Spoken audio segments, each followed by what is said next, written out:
All right, we are live to talk about the Jazz victory. Gonna make sure the audio is all up to snuff. Let's see, I'm not getting any audio on my feed.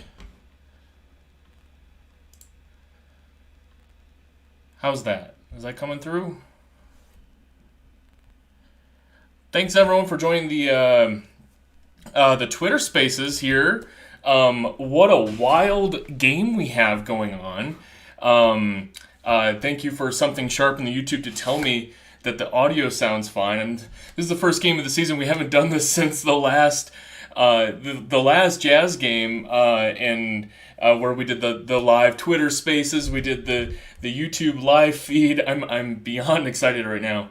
And so I pull up my template for doing this whole live postcast, and the last thing I had under the graphic you see on YouTube, where right now I say the new look Jazz give it all, Colin Sexton stats, Lauri Markkanen stats. What I had as I pull up the template from last May, all it said was Jazz season is over, drinking beer, taking beer recommendations. So that was our feeling at the time of last time. So we got a bunch of people in the Twitter Spaces. So I'm very happy for you guys to join us here today. Salt City Hoops live postcast, game 1 of the season. I'm very nervous as I figure out how to operate the tech again since last May when we were. When I had a regular thing going, but it's been a few months, and I'm just beyond excited. So, for those joining the Twitter Spaces, the graphic has yours truly in a Jordan Clarkson T-shirt and 1997 Utah Jazz hat, and I'm feeling pretty great today. I've been pretty emphatic all offseason as the Jazz remade the roster that I don't think Utah fans are ready for what bad basketball actually looks like. I'm an NBA junkie. I watch way too much random basketball. I will watch a Magic Thunder game in the middle of nowhere. It's really painful and unenjoyable, and when you play 82 games a season for a team that's not making the playoffs, I definitely encourage people to do other things. Like, that's kind of what I do with football a lot, is like, if the team's not good, go do something else. And I encourage that. But if you care about the Jazz, then the team being bad is really not fun. And I'm pretty thrilled that we have a potentially bad basketball team that is going to give us really enjoyable, surprising wins. I'm already breaking the number one rule of this podcast, which is after every game, we crack open a beer and we have a good time. And I have not cracked open that beer yet. So that sizzle you hear is because I'm cracking open a nitrous beer. This is a Left Hand Brewing Company up in Longmont, Colorado. They're pumpkin spice latte nitro. I am an extremely basic bro, and you can just hard pour this right in your pint glass and have a really good time. You can hard pour it because it's nitrous. You're not going to have any CO2 issues with that, and it'll set up nicely. It's a really good beer. Don't judge me for my pumpkin spice. It's really delicious. So, I'm kind of bearing the lead here. The Jazz won today, and they beat the visiting Denver Nuggets 123-102. This was a dominant victory. This was not catching a team on the road who isn't, they're trying to figure out some new pieces or anything. This is an established Nuggets team that, even with minutes restrictions on the recovering Jamal Murray and Michael Porter, this is an established Nuggets team that should really know how to take care of a fledgling unit like the Utah Jazz that, despite all my claims over the offseason, it's kind of full of some pretty decent players. Even with the amount of decent players the Jazz have, they need to figure out how to play together, and there's still plenty of young talent on the team too that if if they haven't proven it yet, all they've done is done bad basketball in their careers. The Jazz kicked their ass, right? And so if this was the Nuggets, they just didn't have it and they lost by 3 to 6 to 9 points, that'd be one thing. They completely got their ass kicked, right? And if you're looking for joy in this Utah Jazz season, you're saying, I want the number 1 pick. If they suck shit the entire rest of the year, then you're kind of walking away from today thinking, well, at least I had tonight. and I had just a lot of fun tonight. And I hope all of you did as well. I'm thrilled at how many people we got in the spaces today. We have one request in the queue. I'm going to talk about the game a little bit, and I'm going to definitely take your calls live. When you call in live to the Twitter Spaces, it will also be broadcast to YouTube, by the way. Obviously, your video is not on, but we will hear your audio. So I'm going to talk about the Jazz for a little bit, but if you want to drop a question or a comment on the Spaces, we will field those in a little bit. I say we, it's just me here, sitting here. But I'm ecstatic. I'm very happy. I'm also trying to get back into my rhythm here of what it's like to talk about the Jazz live in front of a few folks.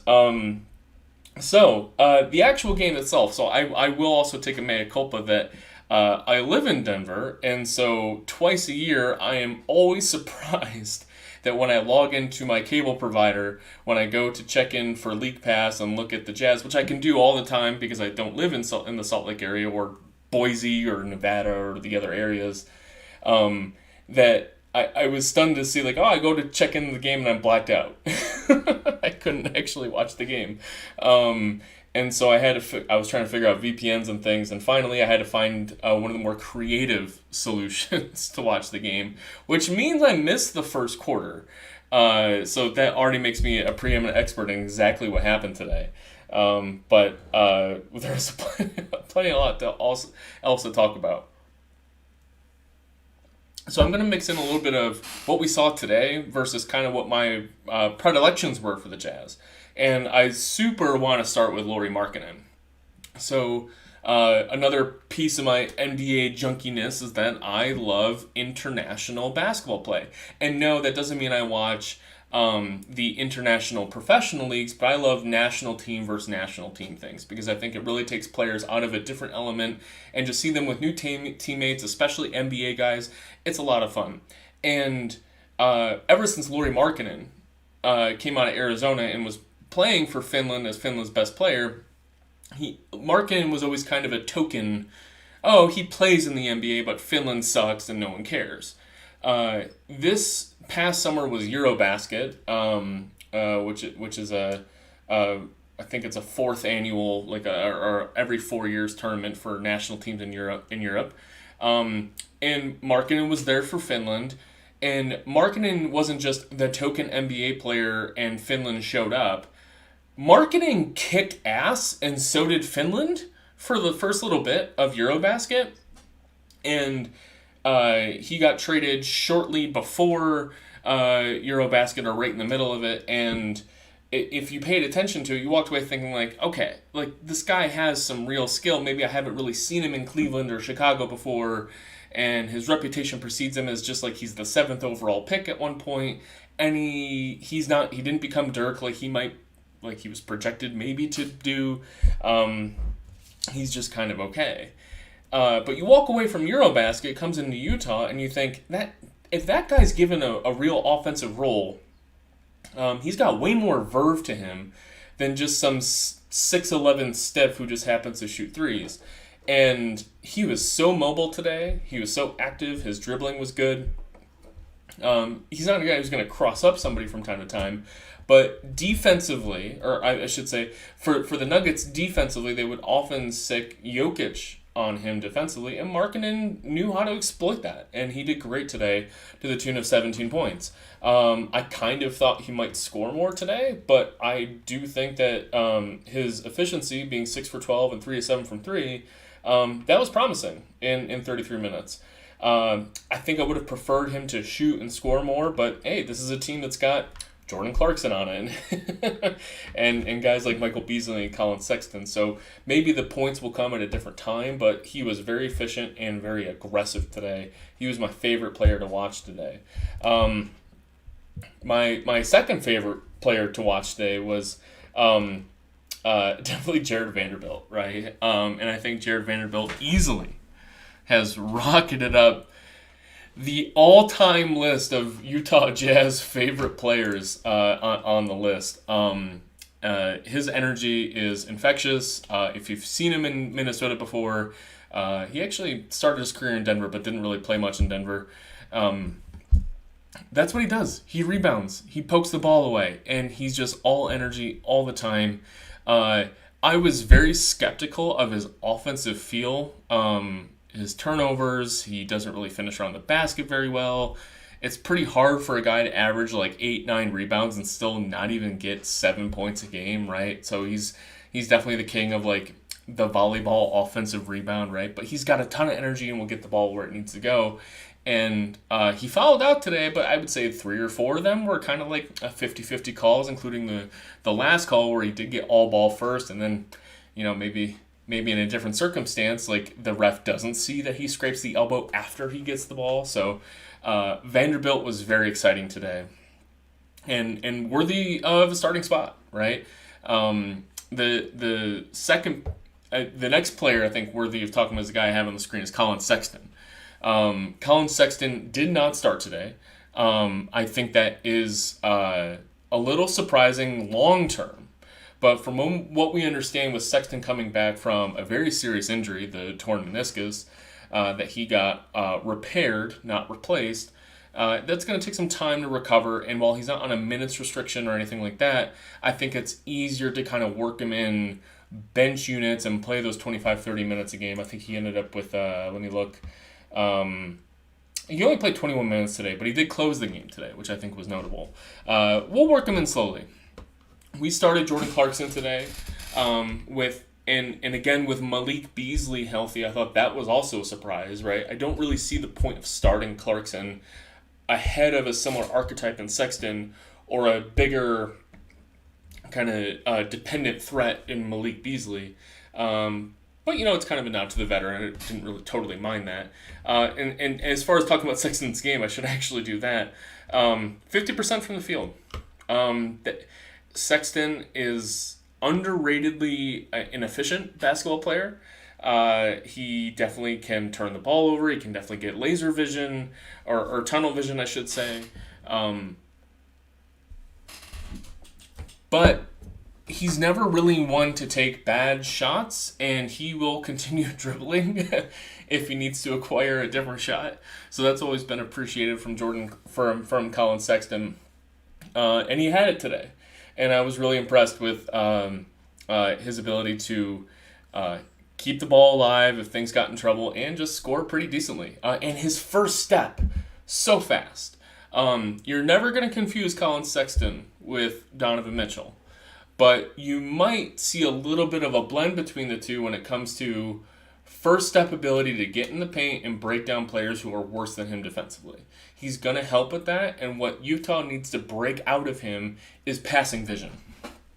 And I'm really hoping we see that this year. Just 2 assists today for Sexton, not really complaining with the end result. And I think the last guy I really want to highlight is Walker Kessler, the rookie center out of Auburn. Kessler showed a whole lot of poise in preseason. He's a guy who always knew the right defensive angles to take. He always knew where to be offensively. He sets pretty good screens. He had one moving screen violation today that was really ticky-tack. And he played within himself. But he doesn't just defend as the 7'1" behemoth who just happens to stand there. That guy is mobile. He understands timing so well. And you thought, okay, so he understands timing at the college level. Is he going to understand that when players are so much stronger and faster? Turns out the answer is yes, right? He was extremely good today at understanding where his body needs to be, and only 2 fouls in 24 minutes, I think is exceptional. Kelly Olynyk got in some weird foul trouble throughout the game, so Kessler had to play a little bit more than expected. And so that meant that Kessler was matched up against Jokic a lot. Now, the Jazz would try to put, just like last year, they would try to put their non-center on Jokic. Like they would put Markkanen on Jokic at times and let Kessler be a little bit more of a roamer while guarding a non-shooter like Bruce Brown. But there was a lot of times that Kessler was matched up man-to-man against Jokic on offense and defense, and he didn't get fouled out of the game in 24 minutes. That is a huge thing. That doesn't seem like much, but man, 12-10 with only 2 fouls in 24 minutes against Nikola Jokic on the floor for most of his minutes, that's a big deal. That's a big deal. Kessler is not going to be Rudy Gobert. He doesn't have that like athletic peak. He's never going to hit that. But can Walker Kessler start? Like, does his ceiling mean a starting center for a playoff team? Yeah, absolutely. I think tonight really proved that. So, I think the last thing we'll mention before we get to whoever's on the phone here, got a lot of people on the spaces. Love having you here. We got a lot of people on the YouTube. Thank you for tuning in. What do you want the Jazz to do for tanking, right? Like, I think a lot of people are confused about how to really react to a win like this. And I wrote in a column yesterday for Salt City Hoops that if the Jazz win 43 games, it means that something on this team went remarkably correct. It means that Markkanen and or Sexton have become like real all-star level guys, right? Like maybe not starters or first guys off the bench in the all-star game, but guys receiving a lot of votes.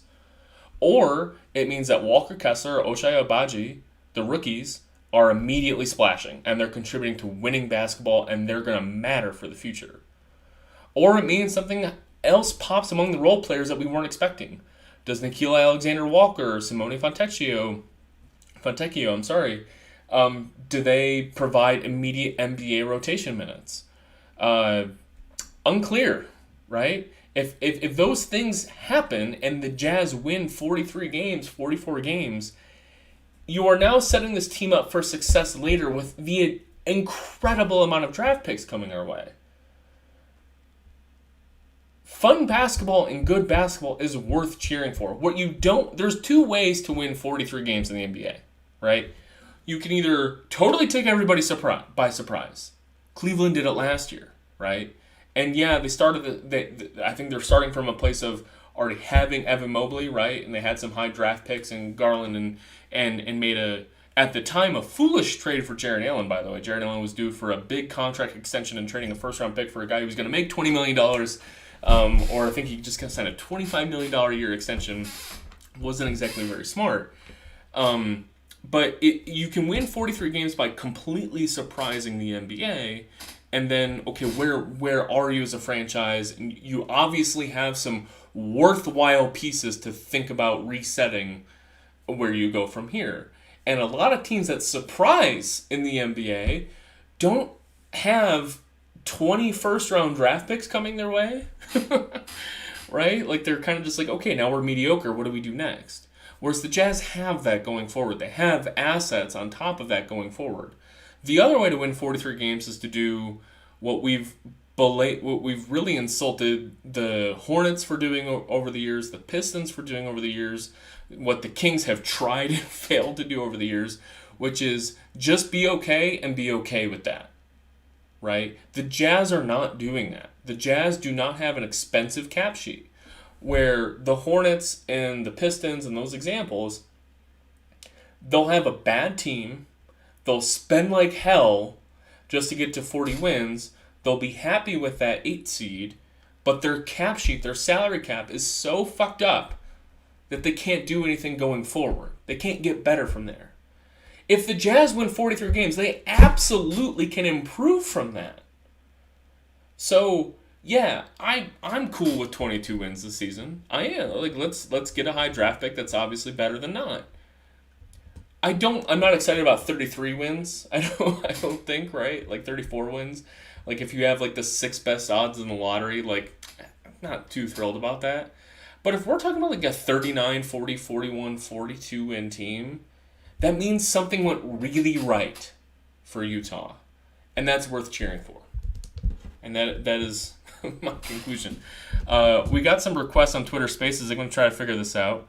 Again, first thing going here. The first one is Andrew Streeter. I'm going to approve you on the Spaces. You can go ahead and chat if you'd like, and hopefully we get your audio going. I think you're ready to go, Andrew. All right, can you hear me? I can hear you. Hopefully you're on the YouTube as well. All right. Well, either way, regardless of if I am or not, I want to preface all of this by saying that I know that this is one game in 82. And but with that, I don't ever think that these off-season moves were about tanking.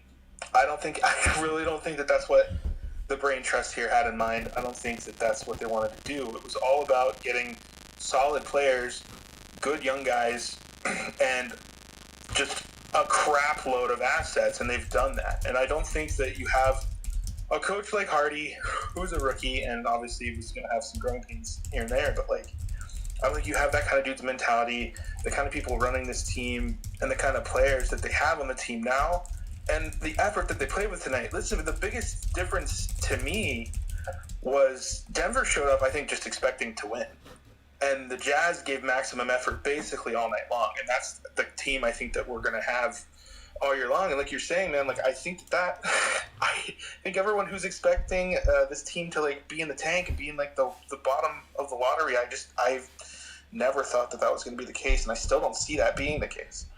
I really don't. And I don't want it to be that. Like, I want them to be fun. I want to watch good basketball. And I don't...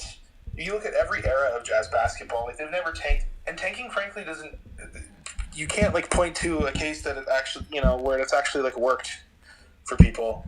Like honestly, like it's not like football. It's not tried and true. Like you're definitely gonna get the first pick if you suck the most. Like it's a lottery, and just the numbers don't ever. You're better off. You're way better off trying to be the best that you absolutely can be, and I hope that that's what they do and what they continue to do. And I'm just, I don't know, I'm a little fired up about that because I think people are just really excited about Wembanyama, and I get it.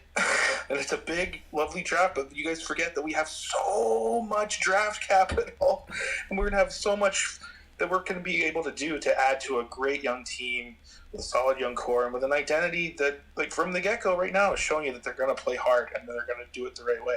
So there's lots to be excited about, and that's just kind of what I wanted to throw out there.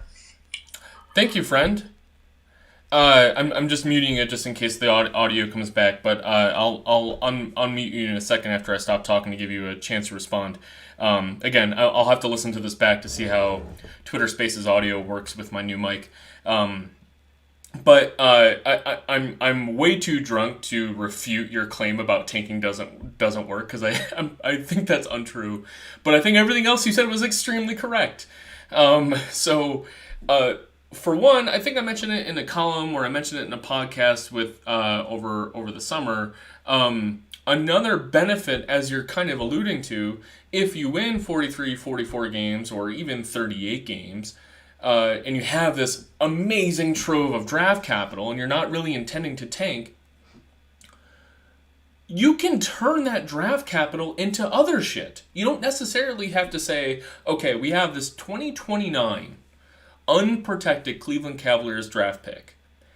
Trading Donovan Mitchell means that we can only obtain a player that is currently, 12 years old? 13 years old? That's not what that means. You now have the asset of the 2029 unprotected Cleveland Cavaliers draft pick. And if you suddenly kick ass and you need to jumpstart how your team is, right? Like, let's say you're kind of Milwaukee, right? Like, and you're sitting there being like, you know what? I can turn a Minnesota draft pick and a Cleveland draft pick into a Drew Holiday, right? And all of a sudden you have a 48-win team. Now let's package a couple more picks and acquire a different player that can round out the edges. Maybe you have a weakness at small forward.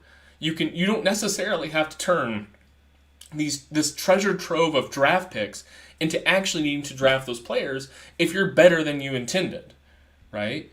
So yes, the highest and weirdest, the ends of the spectrum outcome is the Jazz are terrible. They draft stars with their amazing draft picks. Minnesota ends up terrible when Rudy Gobert falls off a cliff. The Cleveland Cavaliers are terrible when Donovan Mitchell leaves in 3 years to go to the Knicks in free agency, right? And their 2029 draft pick is amazing. And you can acquire those sort of things. And maybe you end up being like this, oh, we have 5 stars on the team and we are just unassailable Golden State level greatness. I think that's a weird, very unlikely path to follow. You have to take each season as it approaches you. And even if the Jazz get the number 1 pick overall this year, and we draft Wembanyama, and it's great. He's as good as advertised, and he fits alongside Colin Sexton, who made some improvements, whatever. I don't need to tell the whole story. But you can still approach... Like, Wembanyama is as good as we think, and he's going to be a star in his first, second, third season. What's to stop us from trading that 2029 draft pick for a real asset? So I agree with you that acquiring the treasure trove of draft picks is just what it is. It's not about tanking necessarily. It's about acquiring a treasure trove of draft picks. It's saying, looking at everyone in the mirror and saying, it is far harder to really run it back with one or both of our star players than it is to say, let's reframe who we are. And I want to go back down to your first point, which I also agree with. I think the Jazz they're not dumb. They know the numbers. They know that tanking works, and they know that going for that matters. But I also think they understand the realities of being a small market team.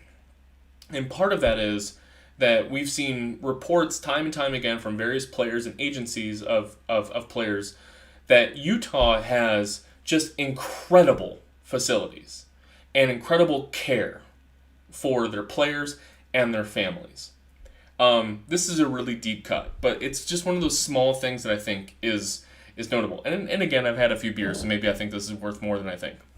So Malik Beasley has a son with his ex-wife, and his ex-wife posted a story on her Instagram that the Jazz sent a Halloween gift basket to their son, right? And she made a comment like, I love how the Utah Jazz loves family, right? And even though she might not necessarily be a part of the Jazz or going to the Jazz games, it's those little touches that the Jazz need to always be an edge above the other big market franchises to say, if you come here, you can focus on basketball, your family's taken care of.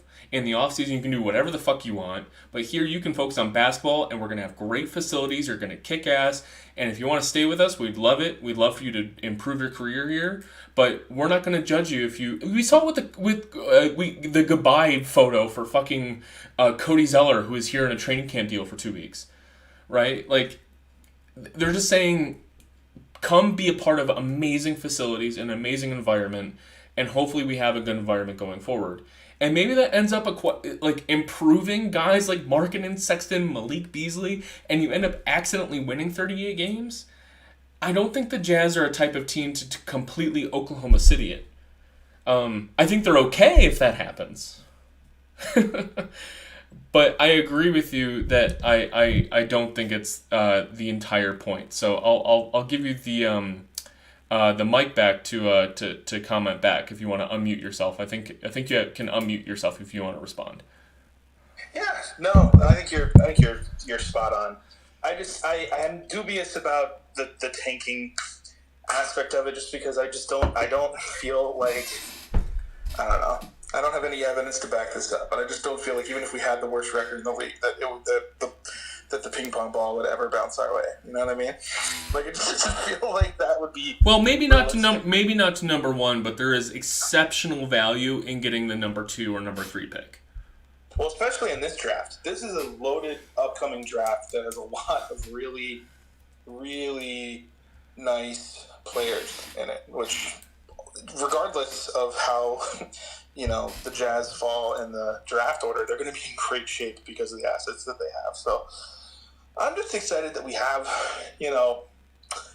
a team that, is going to be, fun to watch. It's not going to be, at least I think so anyway. I think regardless of how many wins they have, I think they're going to be entertaining, and that's going to be fun to watch, start over from scratch and not be this huge, painful, gross thing that so many other teams have to go through. And and I think we've lost our second requester for the spaces. So friend, I'll let you keep going as we chat. I also, we have a comment feature now. Can I look at? Oh, look at this! There's comments on spaces now. That's pretty cool. I just wanted to mention that if anyone else wants to drop in a request, I'm happy to chat about it live on YouTube and Twitter here. But Andrew, you're stuck with me for the moment. Andrew, what was your what player are you most excited to not tank with? Like what player do you think exists right now that you think, hey, that's a guy we can win around? Man, it's so funny because there's a handful from tonight. Like, you look at Vanderbilt's performance, just unreal. With he had 12 boards in the first 12 minutes that he played, which is preposterous. I think his career high is 19. Dudes that can pull that down where he's not even technically a big, right? So he's exciting, and I think he has plenty of upside and room to grow and improve. Well, I think that's the paradox with a guy like Vanderbilt, and why this is going to come across wrong based on what you just said, but he's the perfectly wrong player to have on a team that you're hoping might lose some games, because he doesn't really have the potential to pretty much score more than 9 points a game, right? There's just no chance that there's going to be a jump shot. There's no chance that he's going to have a post game or something, or really have or could dribble a basketball, right? This is a guy who rebounds the ball and finishes passes that are directly in his hands, right? He's not going to make a difficult catch for a dunk. He's not going to catch a ball that is a poorly thrown pass behind his head. He's a guy that has pretty much proven that he's got athleticism off the charts, a desire to rebound the basketball, and look, we have to be very careful anytime we mention his name, because I think we can get a little afar. But I've always loved Dennis Rodman's quote about how, yes, he was full of effort, but he would actually spend hours in the gym understanding how angles of the ball would work, as far as okay, if the shot's coming from here and I think it's going this trajectory, where is the ball going? And he would spend hours in the gym practicing that insane shit, right? Vanderbilt has a little bit of an understanding as far as okay, if it's gonna hit back iron, I'm not gonna box out Jokic. I'm going to break him off and just out jump him for the ball that ends up at the free throw line. He's got that kind of understanding of rebounding. He's a perfectly bad player, and the reason I'm interrupting you is to say, what a cool player to have around, but you're not looking at him being that's the reason we win 43 games. He's the reason you don't lose games at times, and that's part of the annoying thing, right? So I apologize for interrupting you, but it's more is Vanderbilt really? I mean, we had a lot of fun with him today, but do you want to build around him, or what are you thinking? Well, that's interesting because I don't know, dude. Markkanen, I think, is going to be our leading scorer in a lot of games this year. He's kind of a beast. I think he's somebody that I think that obviously his previous teams were hoping that he would take that next step. Like you were saying, I think that if he does, then the Jazz could win 40 games or whatever. But it's interesting too because if you look at Sexton, who had he had 20 off the bench tonight. I'm pretty sure that Clarkson and him are going to switch spots in the starting lineup at some point, if not sooner rather than later. And I think I'm okay with that. But it's interesting too. I think what also stuck out to me, because you're talking back about going back to Vanderbilt, Olynyk and Vanderbilt being in foul trouble is what forced Kessler being on the floor so much, and he's the first Jazz man in history to put up a double-double in his debut. And I think that seeing this kid around the rim, seeing a center finish around the rim is actually pretty refreshing. I love Rudy Gobert. Don't get me wrong. Yeah, it's They He's both. got touch. Well, they finish in different ways, right? So, this will quickly turn into a Rudy Gobert defense podcast if you're not careful, brother. So I love Rudy so much. Don't get me wrong. The way Gobert finished around the rim in such unusual ways, and he made it look unbelievably easy. He would catch passes thrown 3 feet behind him and switch hands, and he can finish from either side with equal skill, right? Left layup, right layup, it didn't matter. His ability to jump after catching the ball was, and he doesn't need to jump very high. He just he would catch the ball and immediately leave the floor by 8 inches and get the ball in the hoop. And he was so quick and agile about that. But whenever, to your point, I'm gonna come back to your side of things. Whenever Gobert was asked to do something truly highlight reel worthy, a reverse layup, right? When he was pinned against the baseline, you clenched your butthole and you're like, this is a turnover. And we saw Kessler get put into jail. So first of all, Kessler put himself into jail in the possession. I know what you're referring to, that reverse layup. He puts himself into jail. He had an easy finish, or at least a layup that Gobert could have easily finished, no problem, over the top of, I think, I don't think it was Jokic at the time, but it might have been. It could have been an easier finish than it was. Kessler puts himself in jail, gets himself pinned against the baseline, and ends up with this. He intentionally attempts and casually walks away from a silky reverse layup that hit the top of the window, or the top of the square on the backboard. Yeah, you're right, man. I haven't seen that shit in years. He's got touch. He's got a lot of upside, and if he can hit free throws eventually, which is interesting. I was just reading that he apologized to Will Hardy after the game for not hitting free throws. What a fun kid. They're just fun. I'm excited for them. The other big thing, and I'll leave on this note. There was a 64-24 bench scoring disparity in this game. I don't think we can count on that. And I think a big part of that is that the Nuggets have no one who can score off the bench. And that's got to be alarming for them, but I don't care about them. Yeah. It's just really cool to see, so many guys score so much. I think every player, recorded an assist as well. It was just really refreshing. I was having a crappy week, and I just thought for sure that they were going to get killed today, and then it didn't happen. So, feeling really good. Well, Andrew, I'm thrilled you joined the Twitter Spaces. If you want to check out the YouTube video we'll post tomorrow to hear how you sounded, feel free. I'm so thrilled that we had a great caller. I'm gonna keep going for a little bit. I know we have a lot of people here in the Spaces. If you want to drop a comment or a question, I'm gonna definitely field that. If not, I'm gonna talk about some of the other shit we saw today. Maybe some of the positive, some of the negative. Andrew first mentioned about the Denver Nuggets, so I'll do a tiny little bit on the Nuggets here, just because I live here and I do love the Nuggets as my third team, I guess.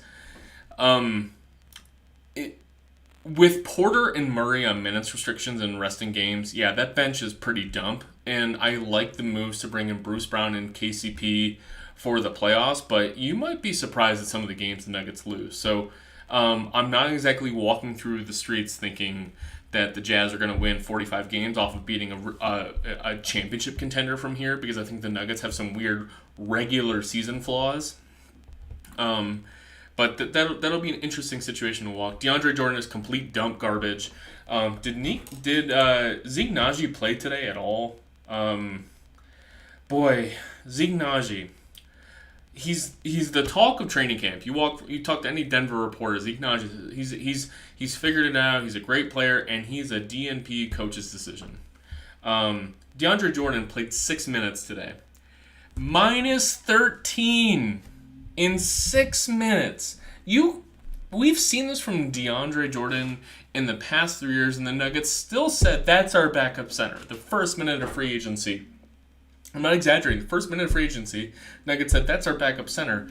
And by all accounts, DeAndre Jordan is a stellar locker room presence and a great person to teach other players the game of basketball. But that's a guy you signed to be your third center on a veteran team trying to go for a title. That's not a guy you say, like, hey, can you play 6 minutes and then lose the game for us, right? He was just absolutely atrocious. He can't move his feet anymore. He can barely rebound anymore. Nuggets are in big trouble. So for all of those of you who have Utah Jazz Northwest Division champs on your betting slip, the Nuggets have some issues to sort out, at least in the regular season. Some other folks we haven't talked about just because I wanted to get to the calls. Kelly Olynyk, I struggled to know what to say about him because he got into foul trouble. He was a struggle. But I kind of like what he provides for this team as a stretch center who has a lot of verve. I think there's some players. I'm going to talk about the guy that I'm really itching to talk about. And I know there's a lot of positives on today. I got to talk about Talen Horton-Tucker, man. And for this, I need to finish my beer and grab my last beer. So I'm drinking again a pumpkin spice latte nitro stout from Left Hand Brewing Company. Their nitro stouts are the best in the world. That and what that means it's that the gas that's in the beer. I'm not a very eloquent speaker right now. Is a nitrous then as opposed to a carbon dioxide. So you end up with a totally smooth beer, no carbonation effect. And it's really delicious. But I have a new beer that we're going to finish off with. So while I prepare my thoughts on Talen Horton-Tucker, our last beer is probably one of my favorite beers of all time. We have a strawberry banana velvet milkshake IPA from Four Noses Brewing Company. Boy, milkshake IPAs are not like what you would think IPAs are. They are totally devoid of that hoppy, bitter flavor. And I love strawberries. I love bananas. This thing is delicious. Cheers to you all on a great Jazz win. Let's talk about a really shitty player who I hate. So, Talen Horton-Tucker is a good player. In the grand scheme of things, he's a good guy. I don't think he has NBA skill. And I don't think he understands NBA offense, and I don't really understand how he got his $10 million extension over 3 years. That's a $30 million extension. It's $10 million a year.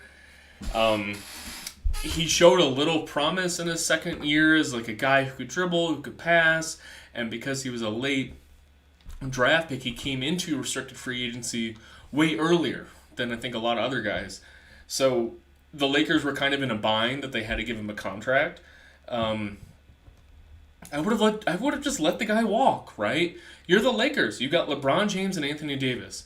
Try to keep your cap sheet clear as much as possible instead of signing a guy who's kind of okay to $10 million a year.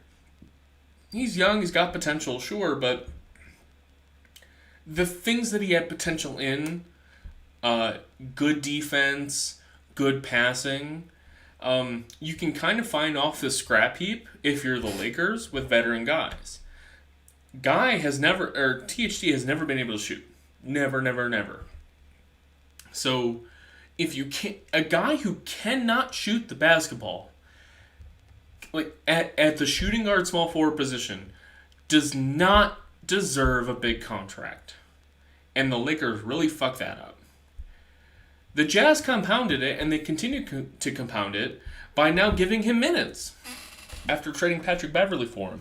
I'm fine if we just released Patrick Beverley. I think Patrick Beverley was worth a second round draft pick if we could steal it from somebody. Beverley was not going to fit the culture that we were trying to build at all. I don't care about if Beverley's on the team whatsoever. He's probably one of my more least favorite players on the Jazz than Talen Horton-Tucker. So this is the pre-Donovan Mitchell trade. We trade Patrick Beverley for Talen Horton-Tucker and Stanley Johnson. I thought Stanley Johnson had a chance to make the team before the Donovan Mitchell trade. The Donovan Mitchell trade brings in additional like actual human beings into the rotation in Colin Sexton, Lauri Markkanen, and Ochai Agbaji. So you end up in a situation where there's just no room for Stanley Johnson, unfortunately, or Jared Butler to that end. And Taylor Horton-Tucker making $10 million this year and $10 million next year, he's just a guy you have to keep around, like kind of like Rudy Gay. You kind of have to keep him around and see what the hell happens. So you're just kind of like grabbing him by the throat and being like, please be good, please be confident. But all that happens is that he gets the ball and he completely hijacks possessions.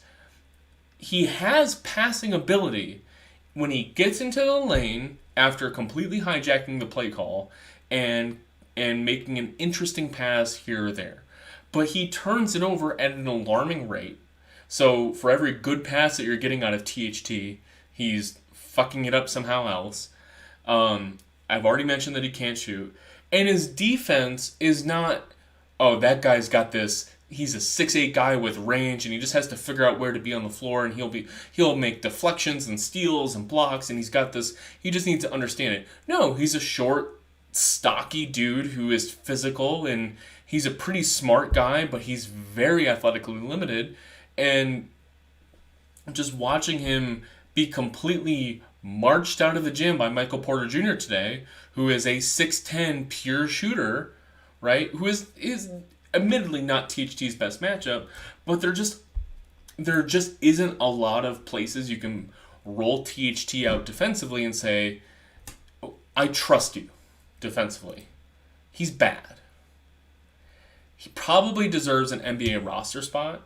He probably doesn't deserve a Utah Jazz rotation spot until March when we're trying to lose games and we don't give a shit if he scores or not. I was really disappointed in him. But not surprised. I was disappointed, but not surprised. Rudy Gay. Rudy Gay was 4 of 6 from 3 today. Had a bunch of huge shots. Team leading plus 24 for Rudy Gay. Malik Beasley was second with a plus 20. Rudy Gay has a spot on this team. Rudy Gay has a relationship with Will Hardy from their time in San Antonio.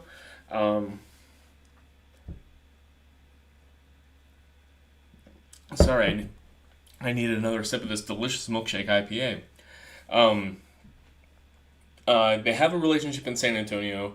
I think that Quinn Snyder's relationship with Rudy was just totally fucked up from the start. Rudy wasn't the kind of guy who really could fit in well with that system that Snyder was requiring, and Gay's been in the league for a while. If he doesn't like something, he's going to speak up. Instead, we get in a situation where we just need a guy who can run Will Hardy's offense. We need a guy who can run Will Hardy's defense.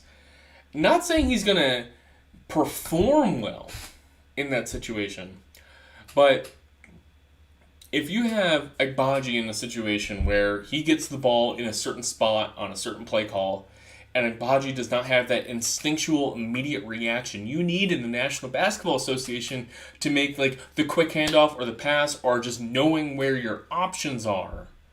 If he doesn't have that, the entire play goes to shit.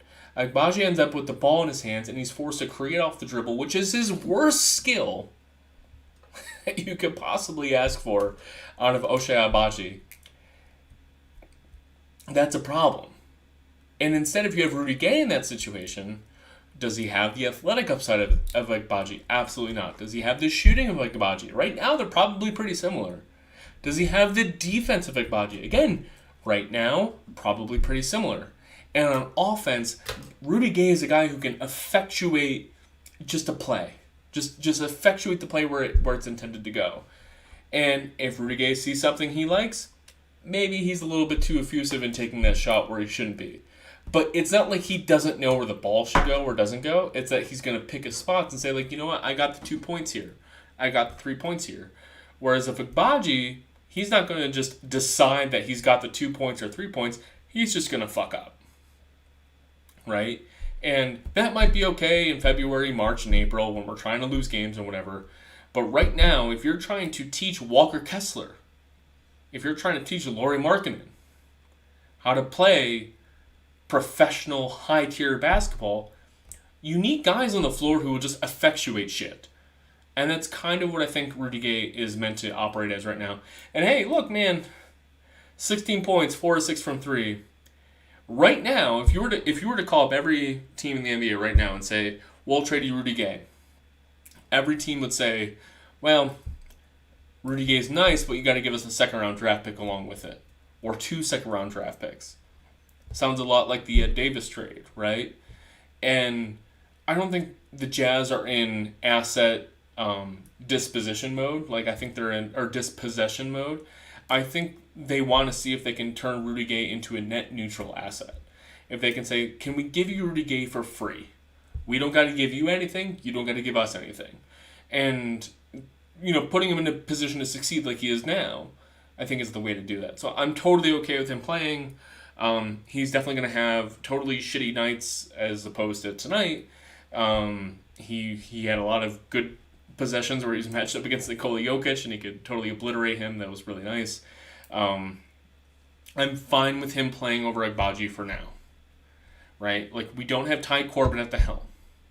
We don't have Kevin O'Connor or I'm already forgetting our old GM's name. I'm the worst Jazz fan of all time. Our old GM's name, who was in charge of the Ty Corbin years. We don't have him in charge of just like trying to win 38 games on purpose, right? I'm okay with winning them by accident, but just not on purpose. Like, Rudy Gay's not playing like Richard Jefferson did. So I'm okay with him playing for now over Agbaji, especially because if Agbaji just isn't a thing right now, like, I think a lot of fans are being like, well, why didn't he play any minutes? This is absurd. If you put a guy who's not ready into an NBA game by choice, like not because you have better options, it's going to hurt his development. It making him fail is just going to fuck up his confidence. He's not going to learn anything. He doesn't learn anything by fucking up around good players, right? The practice court matters in the NBA. Like, that, there's a reason practice exists, right? And I understand the kind of Allen Iverson's point that practice has diminishing returns for a star player who knows what they're doing and can play and doesn't need much warm-up period to be like, just put me in a game, I'll figure it out. But for a rookie, you put him in a real game and you match him up against Michael Porter, the rookies are sponges. They learn tendencies of Michael Porter that don't apply to the next game when he's playing against PJ Tucker at forward, or he's playing against Jaden McDaniels, right? Who's a totally different player, right? You have to put him in positions to succeed as himself, and not just because like, oh, we're developing and just play him over Rudy Gay. I think there's a way to develop a player smartly, especially as we were talking about earlier. You're not just setting out the season just trying to win 12 games. Like, there's a purpose to everything. And to the point about Rudy Gay, like, Kelly Olynyk only played 15 minutes because of foul trouble today. But in preseason, you could really see how well he passed how well Olynyk passed the ball, and I've always hated Olynyk's rebounding. I've detested guys like Olynyk, Marcus Smart, etc., who take charges instead of defending the play. And I hated Olynyk's charge drawing tonight. I will never, ever, for as long as I live, cheer for that as if any Jazz fan, like, that's their way of playing defense. But offensively, I think Olynyk does the same thing as Gay. Effectuate the offense, pass the ball well, does not present spacing issues. I chuckle every time I see, Markkanen at small forward, Kessler at power forward, and Olynyk at center, or any combination of those three all on the floor at the same time. I don't think that I think it's cute to have Markkanen at small forward as like the graduate of Hedo Turkoglu, right? Like the 6'11" shooting small forward who played alongside Rashard Lewis at power forward, another 6'11" sharpshooter, and Dwight Howard, right? I'm not trying to do that again. Like, I think that's just, it's not a good long-term success thing in 2022. But we got Kelly Olynyk for now. It's fine. Malik Beasley, as advertised, man, the guy will shoot threes. He'll shoot them all the time. Attempted 9 threes today, made 3 of them, including a great shimmy. Great energy from Malik Beasley tonight. Really appreciated it. I think I've talked about everybody except for Colleen Clarkson, because you guys know who Colleen Clarkson are. They each had big moments.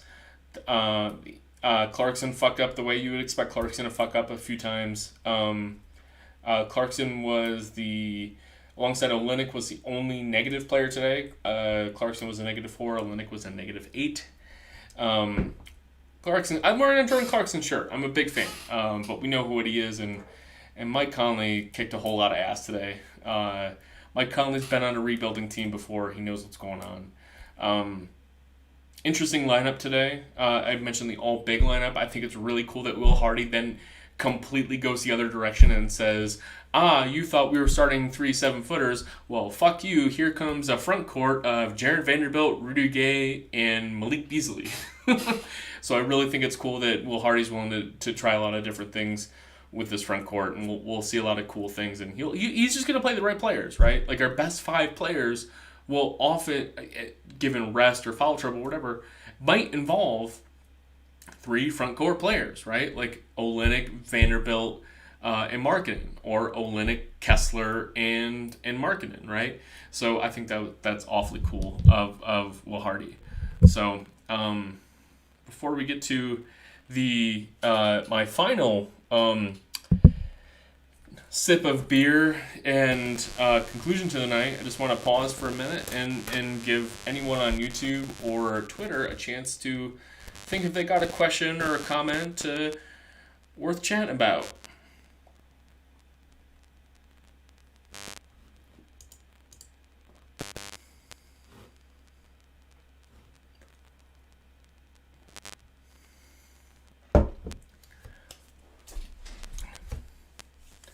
Well, I tell you what, I'm really excited about this season. We're not going to win the title. We're not going to make the playoffs. But there is tangible talent on this team.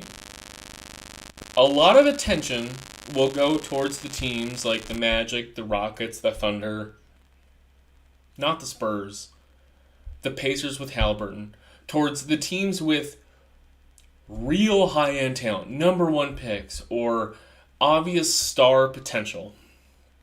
The Jazz got none of that.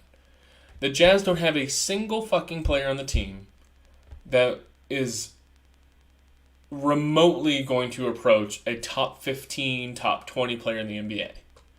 Right? I am the world's biggest Lauri Markkanen optimist. I am not the world's biggest Colin Sexton optimist, but I like the guy. I think he's going to be a good player.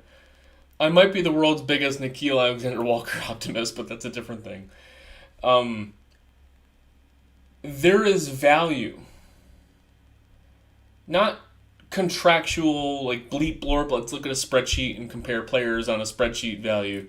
There is soul value and enjoyment value in watching a team be good at basketball.